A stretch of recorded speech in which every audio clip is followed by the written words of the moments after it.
আসসালামু আলাইকুম। আলামিন হোমিও চেম্বার অ্যান্ড ফিজিওথেরাপি সেন্টারের পক্ষ থেকে সবাইকে অভিনন্দন ও শুভেচ্ছা। সবাই কেমন আছেন? আশা করি সবাই ভালো আছেন। আজকে যে বিষয়টা নিয়ে আলোচনা করব সেটা হচ্ছে ব্রেন স্ট্রোক বা প্যারালাইজ বা অর্ধাঙ্গে পক্ষাঘাত বা পক্ষাঘাত, যেটাই আমরা বলি, সেই সমস্যাটা কিন্তু এখন বর্তমানে দিন দিন বেড়ে যাচ্ছে। আমরা অনেকেই আতঙ্কে থাকি যে আমাদের পরিবারের অথবা আমরা নিজেরা এই সমস্যার সম্মুখীন হতে হয় কি না। তো এটা আসলে আমাদের এই আজকে যে বিষয়টা আমরা এই বিষয়ের উপরে আমরা জানবো, বিস্তারিত জানবো হচ্ছে এটা কি, এই প্যারালাইস কী, বা আমরা জানবো এর কারণ কি, এটা কেন হয়, এই বিষয়টা জানবো। পাশাপাশি আরও জানবো হচ্ছে এর থেকে আমরা বাঁচার উপায়, এর থেকে আমরা কীভাবে বাঁচতে পারি, কি করলে আমাদের এই প্যারালাইস হবে না বা ব্রেন স্ট্রোক হবে না, বা স্ট্রোক আমরা অনেকে আমরা যারা আত্মীয়স্বজন তাদেরকে আমরা কীভাবে বাঁচিয়ে রাখতে পারি সেই সম্পর্কে জানবো। এবং এর পাশাপাশি জানবো হচ্ছে এর চিকিৎসা, আমরা কোন কোন ওষুধ রাখতে পারি অথবা এটা হলে কোন কোন ওষুধ প্রয়োগ করতে পারি, সেই ওষুধ সম্পর্কে আমরা একটু বিস্তারিত আলোচনা করব আজকে। তো প্রথমে জেনে নেই যে আসলে এই প্যারালাইস কী বা স্ট্রোক হওয়া, স্ট্রোক হলে কী হয় বা কেন হয়, স্ট্রোক হলে কী হয়। তো আমরা সবাই জানি যে স্ট্রোক হলে কী হবে, আমাদের কোনো অঙ্গের যদি, যে পাশে আমাদের যদি কোনো অঙ্গের কার্যক্ষমতা হারিয়ে ফেলি বা কর্মক্ষমতা হারিয়ে ফেলি, মাংসপেশির যে কর্মক্ষমতা এটা হারিয়ে ফেলে, তো এটাকেই আমরা বলি যে বুঝি যে প্যারালাইস বা পক্ষাঘাত। তো প্যারালাইস পক্ষাঘাত হচ্ছে মাংসপেশির কর্মক্ষমতা হারিয়ে ফেলা এক কথায়। এতে আমাদের কী হবে, তখন মাংসপেশিতে যে অঙ্গে আমাদের এই সমস্যাটা হয় এই অঙ্গে তাপশক্তি লোপ পাবে, পাশাপাশি ওই অঙ্গের যে স্পর্শ অনুভূতি, এই অনুভূতিটা থাকবে না, এই অনুভূতিটা কমে যাবে, অনেক কমে যাবে। এবং ওইখানে যদি ওই অঙ্গে যদি অবশ হয়ে যায়, এক কথা অবশ হলে আমরা যে ওই অঙ্গে আঘাত করি, এই আঘাতটা অনুভূতি আমরা পাবো না। তো এক কথা ওই মাংসপেশির সম্পূর্ণ কর্মক্ষমতা হারিয়ে ফেলাকেই আমরা প্যারালাইস বুঝি, তো পক্ষাঘাত বুঝি। তো এর কারণ কি, এর কারণগুলি আমাদের জানতে হবে। যদি আমরা কারণগুলি জানি তাহলে দেখা যাচ্ছে আমরা এই কারণ থেকে যদি বেঁচে থাকতে পারি, আমাদের স্ট্রোক বা এই প্যারালাইস হবে না। তো এর অন্যতম কারণ হচ্ছে ব্রেন স্ট্রোক হওয়া। ব্রেন স্ট্রোক হলে কিন্তু আমাদের এই যে কোনো এক পাশ বা আমাদের পুরো অল বডিও এরকম হয়ে প্যারালাইস হয়ে যেতে পারে। তো স্ট্রোক কিন্তু একটা প্রধান কারণ। আরেকটি কারণ হচ্ছে যে কোনো কারণে যদি আমরা আঘাত লাগে, ব্রেনে আঘাত লাগে, মস্তিষ্কে অথবা মাথায় আঘাত লাগে বা কোনো অঙ্গে যদি আঘাত লাগে, তাহলেও কিন্তু আমাদের এই প্যারালাইস হয় বা পক্ষাঘাত হয়ে যায়। এছাড়াও যদি আমাদের যে খাদ্য উপাদানগুলি এটা যদি কোনো কারণে রক্তের মাধ্যমে যদি আমাদের কোষে সরবরাহ করতে না পারে, তাহলেও কিন্তু আমাদের এই অঙ্গের অনুভূতি আস্তে আস্তে লোপ পায় এবং পাশাপাশি আমরা মাংসপেশির কর্মক্ষমতা হারিয়ে প্যারালাইস হয়ে যেতে পারে। তো স্ট্রোক যেটা হয় এটা হচ্ছে হঠাৎ করে হয়ে প্যারালাইস হয়। আর যেটা আমাদের যে যদি আমাদের খাদ্য উপাদান যদি আমাদের শরীরে কোষগুলি সঠিকভাবে না পায়, তাহলে এটা আস্তে আস্তে আমাদের ওই যে প্যারালাইস জিনিসটা এটা হয়ে যায়। তো আঘাত পাওয়ার কারণে হয়। এছাড়া যাদের ডায়াবেটিস আছে তাদের তো কিন্তু এই প্যারালাইস হতে পারে, এটার সম্ভাবনা বেশি। পাশাপাশি যারা ধূমপান করে তাদের কিন্তু স্ট্রোক হয়, স্ট্রোক হওয়ার সম্ভাবনা বেশি এবং প্যারালাইস হওয়ার সম্ভাবনা বেশি। তো আমাদের এই কারণগুলো কিন্তু আগে দূর করতে হবে। এছাড়া যারা আছি উচ্চ রক্তচাপে ভুগি, যাদের আমাদের হাই প্রেশার বলি, এই হাই প্রেশার যারা আছে তাদের কিন্তু এই প্যারালাইস হতে পারে বা স্ট্রোক হয়ে প্যারালাইস হতে পারে। তো হাই প্রেশার যারা আছে তাদের কিন্তু এই প্রেশার নিয়ন্ত্রণের জন্য আমাদের কাজ করতে হবে। এছাড়াও রক্তে যদি কোলেস্ট্রলের পরিমাণ বেড়ে যায়, সেই ক্ষেত্রেও কিন্তু আমাদের এই প্যারালাইস হতে পারে। এছাড়া হাইপোসাইথেমিয়া বা অন্যান্য যে বংশগত যে বিষয়টা থাকে, এই বংশগত বিষয়েও কিন্তু স্ট্রোক হয় বা প্যারালাইস হয়। তো আমাদের এই কারণগুলি আগে দূর করতে হবে। তো প্রধান যে কারণটাই স্ট্রোক করা এবং ডায়াবেটিস, ধূমপান, এগুলি বাদ দিতে হবে, ধূমপান বাদ দিতে হবে। এই যে সমস্ত কারণ, এগুলি কারণ কিন্তু আমাদের বা হাই প্রেশার, এই কারণগুলিকে আমাদের দূর করতে হবে প্রথমে। তো এর না হওয়ার জন্য আমরা কি করব, এই প্যারালাইস যেন আমাদের জীবনে না আসে বা আমাদের পরিবারের কোনো সদস্যদের যেন না আসে, তার জন্য আমরা কি করব। অথবা আমরা যে স্ট্রোক হয়, আমাদের ব্রেন স্ট্রোক হয় বা অন্যান্য স্ট্রোক হয়, এই স্ট্রোক যেন আমাদের না হয়, তার জন্য আমরা কোন কোন কাজগুলি আমরা করতে পারি। এর অন্যতম কারণ হচ্ছে বা এর অন্যতম যদি না হয়, তার জন্য আমাদের যে প্রধান যে কাজটা হচ্ছে সেটা হচ্ছে আমাদের ব্যায়াম করতে হবে, এক্সারসাইজ করতে হবে। ব্যায়ামহীনতা কিন্তু এই স্ট্রোক করার অন্যতম কারণ বা প্যারালাইস হওয়ার অন্যতম কারণ। যদি আমরা এক্সারসাইজ করি তাহলে কী হবে, আমাদের প্রত্যেকটা খাদ্য কণা, আমাদের যে খাদ্য উপাদানগুলি আমরা যে প্রতিদিন খাবারটা খাচ্ছি, খাবারটা সঠিকভাবে আমাদের রক্তের মাধ্যমে প্রত্যেকটা কোষে সঠিকভাবে সরবরাহ হবে। পাশাপাশি আমাদের যে রক্তে কোলেস্ট্রল এটা নিয়ন্ত্রণে থাকবে। এবং ডায়াবেটিস হয় যদি আমরা নিয়মিত ব্যায়াম করি, এক্সারসাইজ করি। শুরুতেই আমরা যদি এক্সারসাইজ করতে পারি তাহলে কী হবে না, প্রতিদিন যদি আধা ঘন্টা করে এক্সারসাইজ করি তাহলে আমাদের ডায়াবেটিস যে হয়, রক্তের ইনসুলিনের পরিমাণ বেড়ে যায়, সেটা কিন্তু আমাদের নিয়ন্ত্রণ থাকবে, তখন আমাদের ডায়াবেটিস হবে না। এবং স্ট্রোক করে কী কারণে, আমাদের রক্তনালী ব্লক হয়ে যায়, রক্তনালী ব্লক হয়ে স্ট্রোক করে। তো আমাদের রক্তনালী অনেক সময় ছিঁড়ে যায়, এ কারণে স্ট্রোক করতে পারে। তো রক্তনালীর ভিতরে যদি আমরা ব্লক না হয় তাহলে কিন্তু আমরা স্ট্রোক করবো না, হার্ট ব্লক হয়ে যায়।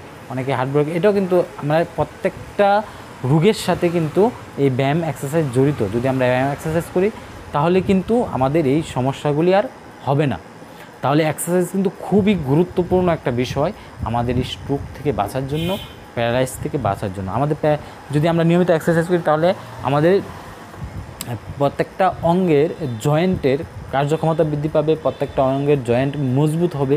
আমরা সহজেই আমাদের যে সমস্যাগুলি হয় এই সমস্যাটা আশা করি হবে না। তো ব্যায়াম কিন্তু একটা খুবই গুরুত্বপূর্ণ একটা বিষয়। পাশাপাশি খাবার কিন্তু একটা গুরুত্বপূর্ণ বিষয়। যদি আমরা লাইফস্টাইলটা যদি আমরা সুন্দরভাবে ভালো ফুড দিয়ে যদি আমরা খাবারটা না খেতে পারি বা আমরা না খাই তাহলে কিন্তু আমাদের এই সমস্যাটা হবে। আমরা যে বাজার থেকে যে খাবারটা খাই, অনেকেই আছে যারা চাকরিজীবী, ব্যবসায়ী যারা, তারা কিন্তু বেশিরভাগ ক্ষেত্রে বাজারের খাবারটা খায়। অনেকেই বা হোটেলের খাবারগুলি বেশি খায়। তখন দেখা যাচ্ছে যে এখানে যে তেলগুলি থাকে, তেল বা অন্যান্য অস্বাস্থ্যকর অনেক কিছুই থাকে, সেক্ষেত্রে কিন্তু আমাদের এই রক্তে কোলেস্ট্রল বেড়ে যায়, সেক্ষেত্রে আমাদের কিন্তু এই স্ট্রোক বা প্যারালাইজ হয়। তো খাবারটা কিন্তু খুবই গুরুত্বপূর্ণ। সঠিকভাবে আমাদের শরীরের সঠিক নিউট্রিশন আমাদের শরীরে ঢুকতেছে কিনা এটা কিন্তু খুবই গুরুত্বপূর্ণ। আমরা এটা অবশ্যই খেয়াল রাখবো। ভালো একটা নিউট্রিশন দেখিয়ে আমাদের ডায়েটটাকে ঠিক করতে হবে। পাশাপাশি আমরা একজন এক্সারসাইজ স্পেশালিস্ট বা ফিজিওথেরাপিস্ট দেখিয়ে আমরা আমাদের শরীরের জন্য যে কোন ব্যায়াম এক্সারসাইজ দরকার এগুলি আমরা নিয়মিত করব।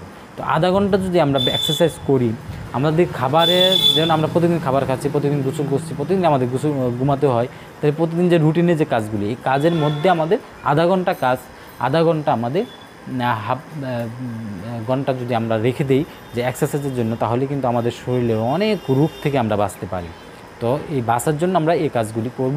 নিয়মিত এক্সারসাইজ করতে হবে, পাশাপাশি খাবার কন্ট্রোল করতে হবে, খাবার সঠিক ভালো খাবার খেতে হবে। তো যদি কারো হয়ে যায় তখন আমরা কি করব, এটাও কিন্তু একটা বিষয়। যে নিয়ে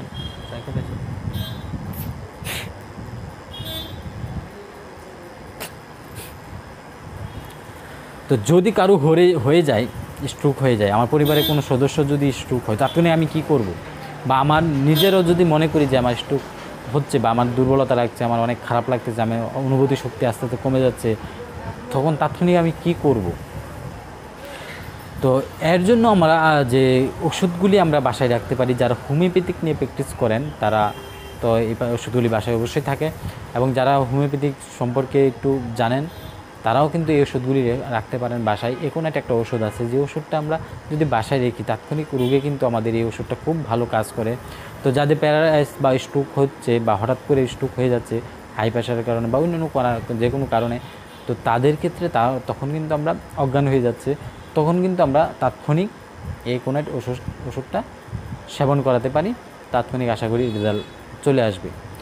এছাড়াও আর্সেনিক অ্যালবাম আছে, যে ওষুধটা আমরা মধ্যরাত্রে বা যদি আমাদের 12টা-1টার দিকে যদি হঠাৎ করে কারো এরকম সমস্যা হয়, একদম সুস্থ ছিল, ভালো ছিল, কিন্তু হঠাৎ করে এই রোগ স্ট্রোক করতেছে বা হঠাৎ করে প্রেশার বেড়ে যাচ্ছে বা অন্য কোনো কিছু হঠাৎ করে হচ্ছে, তখন কিন্তু আমরা এই ওষুধগুলো রাখতে পারি। এছাড়া আঘাতজনিত কারণে যদি কারো এই অজ্ঞান হয়ে যায় বা স্ট্রোক করে বা পা অবশ হাত অবশ লাগতেছে, একদম অবশ হয়ে যাচ্ছে, তো সেই ক্ষেত্রে কিন্তু আমরা যে আর্নিকা একটা ওষুধ আছে, যে ওষুধটা আমরা বাসায় রাখতে পারি, সেই ওষুধটা সেবন করালে ইনশাল্লাহ এই থেকে দেখা যায় যে পরের যে ক্ষতিটা হবে সেই ক্ষতিটা আর হবে না। তো আর্নিকা ওষুধও ভালো কাজ করে। আর পৌষ্টিক ওষুধ আছে যেটা প্যারালাইজ রোগের জন্য খুবই ভালো একটা ওষুধ। লালকামারা ওষুধ আছে, জেলসিনিয়াম ওষুধ, অনেক ওষুধ আছে, ক্যারিফস আছে। এই ওষুধগুলি যদি আমরা লক্ষণভিত্তিকভাবে রোগীকে সেবন করাতে পারি সঠিকভাবে, তাহলে কিন্তু যে প্যারালাইজ রোগী কিন্তু হোমিওপ্যাথিক ভালো একটা চিকিৎসা আছে। হোমিওপ্যাথিক ওষুধ দিয়ে প্যারালাইস রোগী সম্পূর্ণ ভালো হতে পারে। তো আমরা যদি সঠিকভাবে সঠিক লক্ষণের উপরে এই হোমিওপ্যাথিক ওষুধটা প্রয়োগ করতে পারি তাহলে কিন্তু ইনশাল্লাহ রোগী ভালো হয়ে যাবে। তো অবশ্যই একজন ভালো হোমিওপ্যাথিস্ট দেখিয়ে প্যারালাইসিস রোগীর চিকিৎসা করতে পারেন। আর যাদের অনেক সময় দেখা যাচ্ছে স্ট্রোক করার পর আমরা অতি বিলম্বে মানে অতি শীঘ্রই অনেকে বিলম্ব করে যে চিকিৎসা নিতে অনেক বিলম্ব করে, কিন্তু বিলম্ব করা যাবে না, অতি শীঘ্রই কিন্তু আমাদের এই চিকিৎসা গ্রহণ করতে হবে।